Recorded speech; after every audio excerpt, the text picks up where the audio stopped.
Hey, welcome back to 40 Days of Holiness. Today is day 37. We're talking about emotions. Now, emotions, feelings, are great and horrible.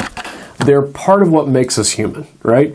And we can either figure out how to fight them or how to recruit them to help in the project of holiness of heart and holiness of life that God is calling you to. So please, don't fight them, all right? Don't deny them. At one point in my life, I made the mistake of thinking that I needed to be kind of this emotionless Christian, melancholy, and it was terrible. And I didn't please God. I'm sure I didn't please God as much as I should have during that season, because God is pleased when we are emotionally happy in Him. But sometimes people do make a mistake that makes their feelings their enemy of holiness instead of their friend. So I want to talk to you about that today. Frequently, a mistake that a lot of people make is connecting holiness so closely to their emotions that they feel as though their holiness rises and falls based on how they're feeling, how holy they're feeling, how excited they're feeling, how confident they're feeling, how saved they're feeling. Right? People often do the same thing with marriage. We think that love is a feeling, an emotion. And we start dating, we feel warm fuzzies, and we assume that's what love is.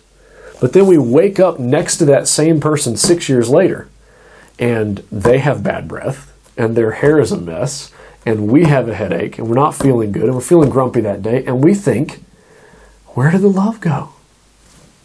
Well, love isn't a feeling. It might cause feelings, and those feelings may come and they may go, but love itself is not a feeling. It is a commitment, an action, a commitment to act in the best interest of the other person. And you need to sustain your relationship with your spouse by commitment, not feelings. And do two things to your emotions. Cultivate them and enjoy them. Your feelings did not create your marriage, and they cannot destroy your marriage. Your feelings do not create your holiness, and they cannot destroy your holiness. You are not saved, you are not made holy by feeling good about God or yourself.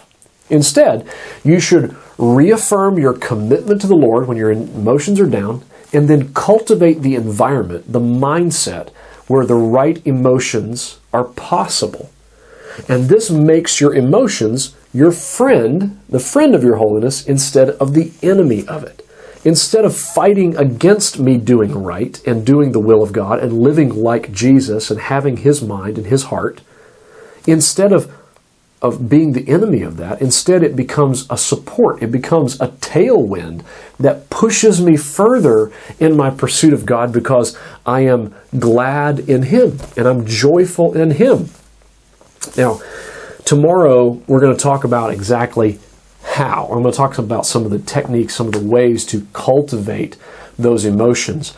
But I just want to tell you for today, they can be your friend or your enemy. Don't deny them. Don't squash them.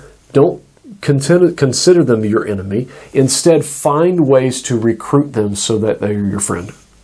Just find ways to cultivate the right emotions and make them possible, and then enjoy them and let them drive you further down the project, down the road on the project and the following of holiness. We'll talk to you tomorrow.